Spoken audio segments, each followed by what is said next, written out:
ജീവിതത്തിൽ ഇന്ന് വരെ ഒരു കേസും ജയിക്കാത്ത തനിക്ക് വക്കാലത്ത് തന്ന കാരണം എനിക്ക് എന്തെല്ലാം നഷ്ടങ്ങളാ ഉണ്ടായെന്നറിയോ? എന്ത് ചെയ്യാനാ മേനെ, നിങ്ങളുടെ എല്ലാ കേസിലും ന്യായം മറുഭാഗത്തല്ലായിരുന്നോ? എങ്കിലത് കേസിന് പോകുമ്പോ താൻ പറയണ്ടേ? ഇത് നല്ല തമാശ. അത് ജഡ്ജിക്കല്ലേ അറിയാൻ പറ്റൂ. ഇത്രയും കേസുകൾ നടത്തിയിട്ടും എന്റെ മേനെ കോടതിയുടെ നടപടിക്രമങ്ങൾ തനിക്ക് അറിഞ്ഞൂടെ? കഷ്ടം. എടോ, ഇതുപോലെ താൻ ആ കോടതിയിലൊന്ന് വാദിച്ചിരുന്നെങ്കിൽ എന്റെ എത്ര കേസ് ജയിച്ചാനെ. ഓ, ജയിക്കും ജയിക്കും.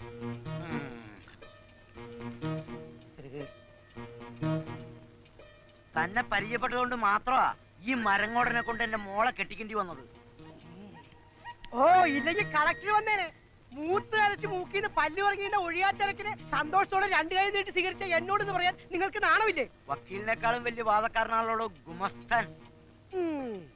ഒരുപാട് കേസും അന്യായങ്ങളൊക്കെ ഉള്ള ഒരു തറവാട്ടിലേക്ക് അല്പസ്വല്പം നിയമവ്യവഹാരങ്ങളൊക്കെ വിവരമുള്ള ഒരുത്തം പിയാപ്പിളായിക്കോട്ടെ എന്നല്ലേ നമ്മൾ കരുതിയേ. ഒരു പുയ്യാപ്പിള. ഞാൻ വരട്ടേടോ. Hi, I am Deepa from Mumbai. I am Koyimala Veerankoya, famous lawyer in the city. ഓഹോ, താനാണോ ഈ സിറ്റി മാൻ? നെഹ്റു ഇങ്ങോട്ട് വന്നോ? നെഹ്റു? അതാര്? ആ, നമ്മുടെ ഗാന്ധിജി, പഞ്ചായത്ത് പ്രസിഡന്റ്. ഓ, ജവഹരക്കുറുപ്പ്. അയാൾ അങ്ങോട്ട് വന്നിട്ടില്ല. പിന്നെ ഇത് എവിടെ പോയി കിടക്കാച്ചേ? ആ അങ്കിൾ, എനിക്ക് വളരെ കോംപ്ലിക്കേറ്റഡ് ആയിട്ടുള്ള കുറച്ച് കേസുകളുണ്ട്.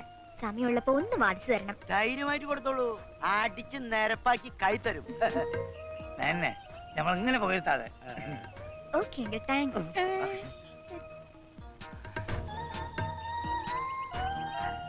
Hi uncle. No, Jawahar. Sweet Nehru. Please sit and be seated. വക്കീലെ, ആ കേസ് പ്രസിഡന്റ് ഏറ്റെടുത്തു. നെഹ്റു, എന്നെ മറിച്ച് താഴെയിടല്ലേ? നെഹ്റു അല്ല ദീപം, ജവഹർ. എന്തിനാ വലിയ മനുഷ്യന്റെ പേര് ചീത്തയാക്കുന്നത്? ജവഹർ, എന്നെ നിങ്ങളുടെ വീട്ടിൽ കൊണ്ടുപോവോ? കൊണ്ടുപോവാം, അതിനുള്ള സമയവും സന്ദർഭവും വരട്ടെ. അതാ കൊണ്ടുപോയാൽ തന്നെ നീ തനിയെ തിരിച്ചു വരേണ്ടി വരും. കൊണ്ടുപോകുന്നത് പോലെ തിരികെ കൊണ്ട് വിട്ടാലെന്താ? ജീവനോടെ എന്നെ പുറത്തിറക്കി വിട്ടിട്ട് വേണ്ടേ നിന്നെ തിരിച്ചുകൊണ്ട് വിടാൻ? സൈക്കിൾ കയറ്. തൽക്കാലം നമുക്ക് വീടിന്റെ കാര്യം മറക്കാം. ആട്ടുതൊട്ടിലിന്റെ കാര്യം ഓർമ്മിക്കാം. ആട്ടുതൊട്ടിലിൽ നിന്നെ കിടത്തി ഉറക്കി മെല്ലെ മണിപ്പളുങ്ക് കവിൾത്തടങ്ങൾ തുള്ളി തുകച്ചു ശലഭമായി ഞാൻ. കാന്തികൾ മഴയിൽ കുതിർന്ന് എന്റെ നടുവിന്റെ ആറ്റണ ഓടിക്കേ. എന്താ പാടാ ഇതൊക്കെ? എന്റെ വീട്ടിലൊരു കണക്ഷൻ ചോദിച്ചിട്ട് നിങ്ങൾ ഇതുവരെ തന്നില്ല കേട്ടോ. അത്ര കേടാ നിന്റെയൊക്കെ അഹങ്കാരം. എന്റെ ദീപ ഒരു കണക്ഷൻ ചോദിച്ചിട്ട് നിനക്ക് കൊടുക്കാൻ മേലടാ. അല്ല പ്രസിഡന്റ്. വേണ്ട വേണ്ട, എനിക്കൊന്നും കേൾക്കണ്ട. നീയൊക്കെ ഒരു ന്യായവും പറയണ്ട. ഞാൻ പ്രസിഡന്റ് ആയിരിക്കുമ്പോ ഈ പഞ്ചായത്തിൽ ഇങ്ങനെ ഒരു അധർമ്മം ഞാൻ വെച്ച് പൊറപ്പിക്കില്ല. തകർക്കും ഞാൻ എല്ലാത്തിനും. നിനക്ക് കേബിളെ വലിച്ചിടും കേട്ടതാ? മനസ്സിലായ നിനക്ക്?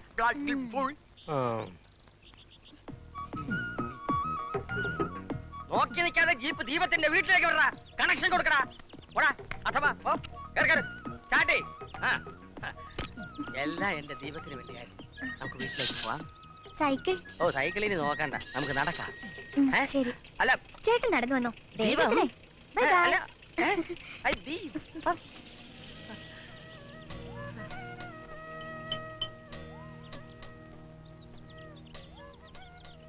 ചാരിത്തെങ്ങും നിന്നവൻ കൊണ്ടും പെണ്ണും പോയി. എന്റെ മോളുടെ ഒറ്റ നിർബന്ധം കൊണ്ടാ. എനിക്ക് ഈ TV കാണുന്ന സ്വഭാവമേ ഇല്ല. ഒരു കണക്കിന് നന്നായി. അല്ലേ പിഴച്ചു പോയനെ. എന്തെല്ലാം തോന്നിയാസങ്ങളാ പടച്ചു വിടുന്നത്. മോളെവിടെ? അവൾ അവരോടൊപ്പം കൂടിയിരിക്കുക. ഏമാരോട് എന്തെടുക്കുക? ഒരു കണക്ഷൻ കൊടുക്കുക. ഇത്രയും സമയം ഞാൻ അങ്ങോട്ട് പോവാ. ചേട്ടാ അങ്ങോട്ട് വരരുത്.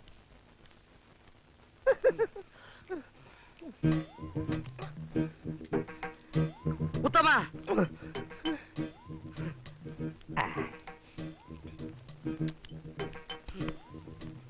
കണക്ഷൻ കൊടുത്തു കഴിഞ്ഞു. ക്ഷീണം തീർക്കാൻ കയറിയതാ. എന്ത് പോക്കൃത്തരമാണ് നീ കാണിച്ചത്? ചോദിക്കാനും പറയാനും ഞാൻ ഇല്ലെന്ന് കരുതിയോ? കൊച്ചുകുട്ടിയല്ലേ? നിന്റെ അപ്പൻ ഇവനെ ചാക്കിലാക്കേണ്ടി വരുമെന്ന്.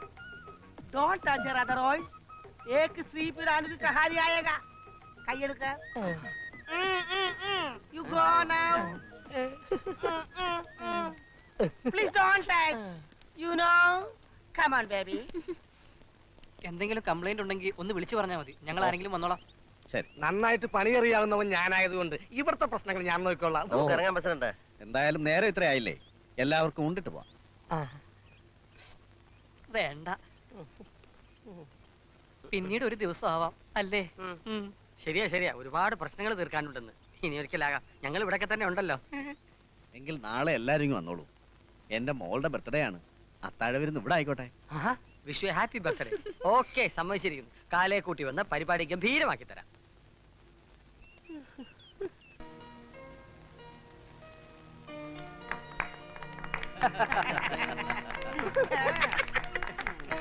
Happy Happy birthday to you.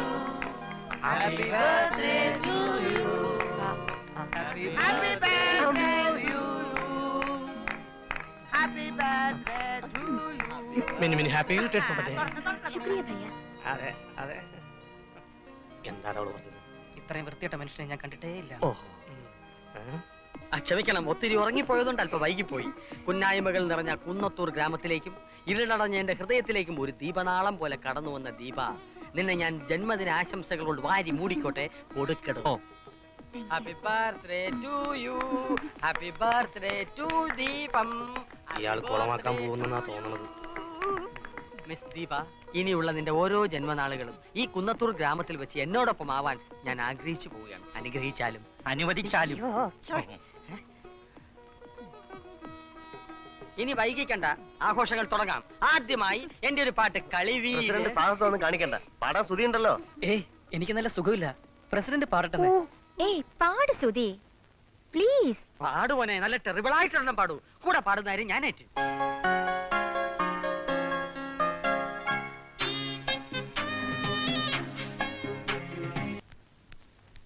Mrs Jawahar, ആര് വന്നാലും വാതിൽ തുറക്കരുതെന്നാ പ്രസിഡന്റ് പറഞ്ഞിരിക്കുന്നത്. അങ്ങോട്ട് മാറണോ? താൻ ഇതിനാ ഇതിനകത്ത് കയറിയത്? കടകട ചകത്തിന് നിങ്ങൾ എന്തെടുക്കാം മനുഷ്യനെ? തുറന്നില്ലെങ്കിൽ ഇടിച്ച് ഞാൻ ഈ വാതിൽ തുറക്കും.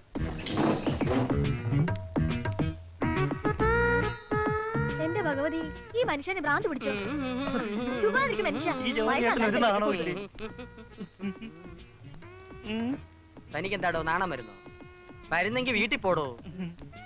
പോടോ. ഞാൻ താഴെ കാണും. ഇപ്പൊ എന്നെ കണ്ടിട്ട് എന്ത് തോന്നുന്നു? പിടിച്ച് ഭ്രാന്താശുപത്രിയിലാക്കാൻ തോന്നുന്നു. ആർക്കാണേലും ഭ്രാന്ത് പിടിച്ചു പോകുമടി. വൈകി വന്ന വസന്തമല്ലേ? നിങ്ങൾ എന്തൊക്കെയായി പറയുന്നത്? ആട്ടുതൊട്ടിലിൽ നിന്നെ കിടത്തി ഉറക്കി മെല്ലെ മണിപ്പളുങ്ക് കവിൾത്തടങ്ങൾ നുള്ളി നുകരും ശലഭമായി ഞാൻ സൂര്യകാന്തികൾ വിടർന്ന് കുതിർന്ന്.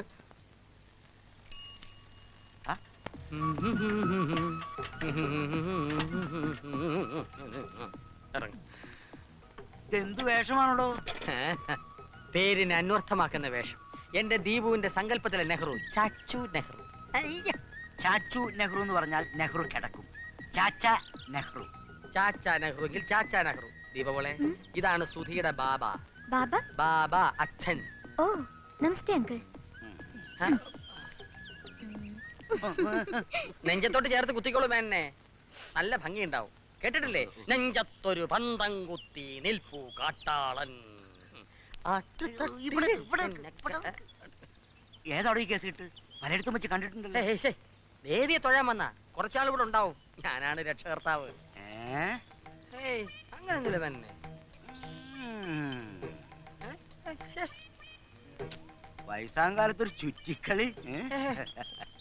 അകത്താരും കാണുന്നില്ലല്ലോ അങ്കിൾ. എല്ലാവരും അമ്പലത്തിൽ പോയിരിക്കുക. സുധിയോ? സുധിയും കൂടെ ഉണ്ട്.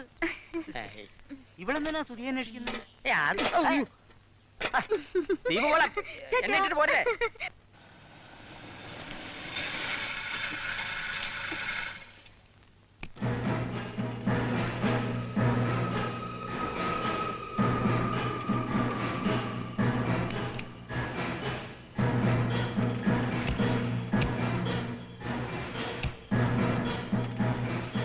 ഇതിലാരാ നന്ദിനിക്കുട്ടി?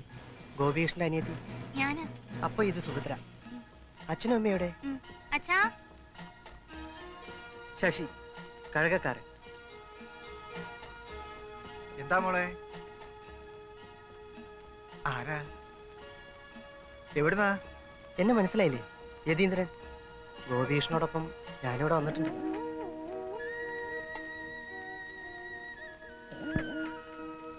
അമ്മയ്ക്കും എന്നെ ഓർമ്മ വരുന്നില്ലേ? അന്ന് തിരുവാതിരയായിരുന്നു. തിരുവാതിരപ്പുഴുക്കിന്റെ സ്വാദ് ഇപ്പോഴും എൻ്റെ നാവിലുണ്ട്. ഞാനും ഗോപികൃഷ്ണനും എന്തുമാത്രം കഴിച്ചത്. അമ്മയല്ലേ ഞങ്ങൾക്ക് വിളമ്പി തന്നത്. അച്ഛനും എന്നെ ഓർമ്മ വരുന്നില്ലേ? അന്ന് ഈ മുറ്റത്ത് കത്തിച്ചു വെച്ച വലിയ നിലവിളക്കിന് ചുറ്റും നന്ദിനിക്കുട്ടിയും ഈ സുഭദ്രയും തിരുവാതിര കളിച്ചത്, ശശി പാടിയത്, ഒടുവിൽ ഗോപികൃഷ്ണനും അവരുടെ കൂട്ടത്തിലിറങ്ങി തിരുവാതിര കളിച്ചതൊക്കെ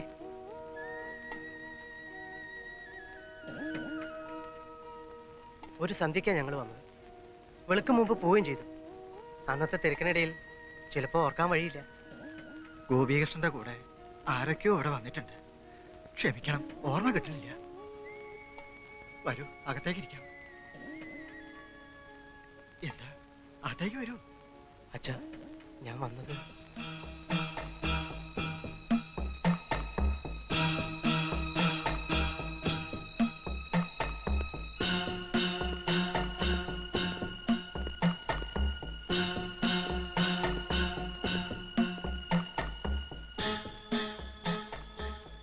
അച്ഛാ, ഇത് ഗോപീഷിന്റെ ചിതാഭസ്മം.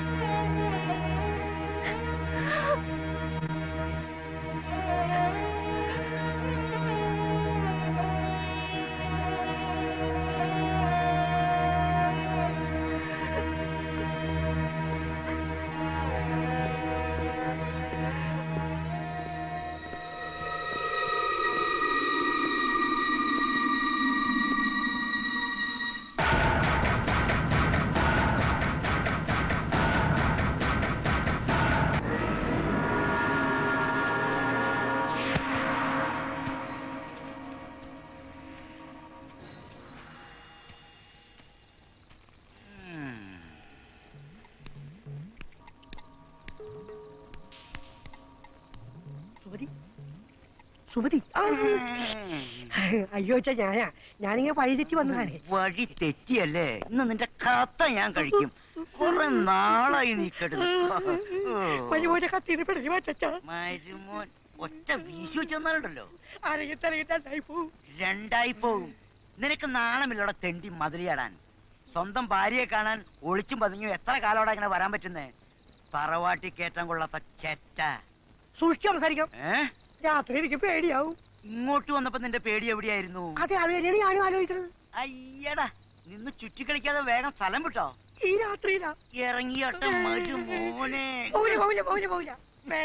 രാത്രി എന്നെ കണ്ടാൽ ആരെങ്കിലും പേടിക്കൂല. എടാ, നിന്നെ പകല് കണ്ടാൽ ആരും പേടിച്ചു പോവും. മരുമോനെ, ഒന്ന് വേഗം വാടാ. ഇനി എന്ത് തകരാറാണെന്ന് അവിടെ ചെല്ലും പറയാ. ഇതൊക്കെ ശരിയാക്കിയിട്ട് ഇനി എപ്പ വീട്ടിൽ ചെല്ലാനാ മോനെ?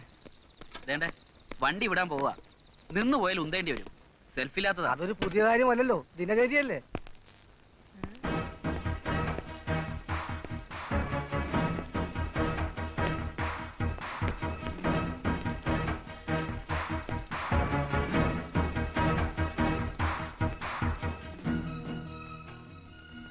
ഞാൻ യതീന്ദ്രൻ, ഗോപികൃഷ്ണന്റെ സുഹൃത്താ. ഞാൻ ഉത്തമൻ. അറിയാമോ? എല്ലാവരെയും എനിക്ക് നന്നായിട്ടറിയാം. സുധി, നജീബ്, രാജു അല്ലേ? ഗോപികൃഷ്ണൻ എപ്പോഴും പറഞ്ഞ് മനസ്സിൽ പതിഞ്ഞ അതേ മുഖങ്ങൾ. അകത്തേക്കിരുന്ന് സംസാരിക്കാം. ഏയ് വേണ്ട, നിങ്ങൾ എവിടേക്കോ പോവാൻ ഇറങ്ങിയതല്ലേ. നമുക്ക് സൗകര്യം പോലെ പിന്നെ കാണാം. ഞങ്ങൾക്ക് തിരക്കൊന്നുമില്ല. ഇതുപോലൊരു വില്ലേജിൽ നിങ്ങൾ എടുക്കുന്ന ഈ റിസ്ക് ഉണ്ടല്ലോ, എന്നെ അത്ഭുതപ്പെടുത്തുന്നു. ഗോപികൃഷ്ണൻ പറഞ്ഞത് എത്ര ശരിയാ. അല്ല, ഇവിടെ എത്ര ചാനലുകൾ കിട്ടുന്നുണ്ട്? തിരിച്ചും മറിച്ചും തിരിച്ചും വെച്ചാ 5-6 ചാനൽ വരെ കിട്ടും. ഞങ്ങളുടെ റിസീവറിന് അതിനുള്ള കപ്പാസിറ്റി ഉള്ളൂ. ഗ്രാമത്തിലൊക്കെ അത് തന്നെ ധാരാളം. അത് പോരാ. ഞങ്ങളുടെ കമ്പനിക്ക് ജപ്പാനിലെ സോണിയുമായി നല്ല ഡീലിങ്സാ. അവരുമായി ട്രാൻസാക്ഷൻ നടത്താനുള്ള ചുമതല ഗോപികൃഷ്ണനായിരുന്നു. നിങ്ങൾക്ക് വേണ്ടി ലേറ്റസ്റ്റ് ആയിട്ടുള്ള റിസീവറിനെ കുറിച്ച് അവരോട് സംസാരിക്കാനിരിക്കുകയായിരുന്നു. അപ്പോഴാണ് പാവം ഗോപിയേട്ടൻ. നിങ്ങൾക്ക് വേണ്ടിയും ഗോപികൃഷ്ണന് വേണ്ടിയും ഞാനത് പ്രൊസീഡ് ചെയ്യും. വരട്ടെ. मुझे प्यार हुआ अल्लाह मियां, मुझे प्यार हुआ अल्लाह मियां, मुझे प्यार हुआ अल्लाह मियां, हरी बरसात में इकरार हुआ अल्लाह मियां, मुझे प्यार हुआ अल्लाह मियां।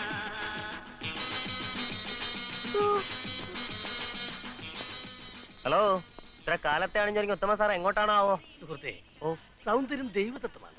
അതിൽ അസൂയപ്പെട്ട് യാതൊരു കാര്യമില്ല. മനസ്സിലായോ? മനസ്സിലായേ. ദൈവം ഇത്ര നീതിമാനാണെന്ന് ഇപ്പോഴാണ് എനിക്ക് ബോധ്യമായത്. നമ്മുടെ ഈ പരസ്പര ധാരണയും വിശ്വാസവുമാണ് സുഹൃത്തെ ഈ സ്ഥാപനത്തിന്റെ വിജയ രഹസ്യം. അതെ. മോനെ നജീബേ, എന്തോ? മോനിന്ന് ഇവിടെ നിൽക്ക്. ഞാൻ പോയി ലൈൻ കംപ്ലൈന്റ് തീർത്തിട്ട് വരാം. ആ ജീപ്പിന്റെ കീ സ്കൂട്ടറിൽ പോയാ പോരാ മോനെ? സ്കൂട്ടറിന് പോകാൻ വീതിയില്ലാത്ത വഴിയാണ് മോനെ. സ്കൂട്ടർ പോകാൻ വീതിയില്ലാത്ത വഴി ജീപ്പ് എങ്ങനെ പോകും മോനെ? ഇതിലേ പോകാത്ത മോനെ. വഴി ഇല്ലെങ്കിൽ വഴി ഉണ്ടാക്കി ജീപ്പ മോളെ ബോംബക്കരി എപ്പ കല്യാണം? വയസ്സാം കാലത്ത് പെണ്ണ് കിട്ടി ടപ്പ കല്യാണം. അല്ല, ഉത്തമൻ ചേട്ടന് ജോലി കിട്ടിയാൽ അപ്പ കല്യാണം. അപ്പ കല്യാണം, അപ്പ കല്യാണം. പാവം.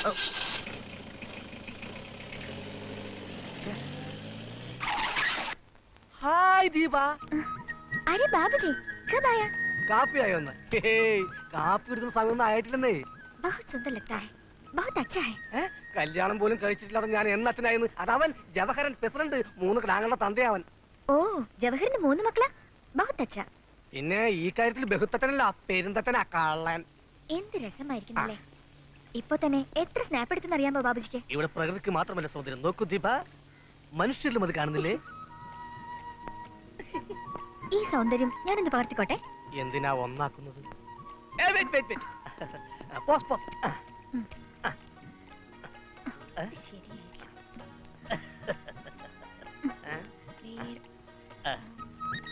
അയ്യോ, ഫിലിം തീർന്നു പോയി.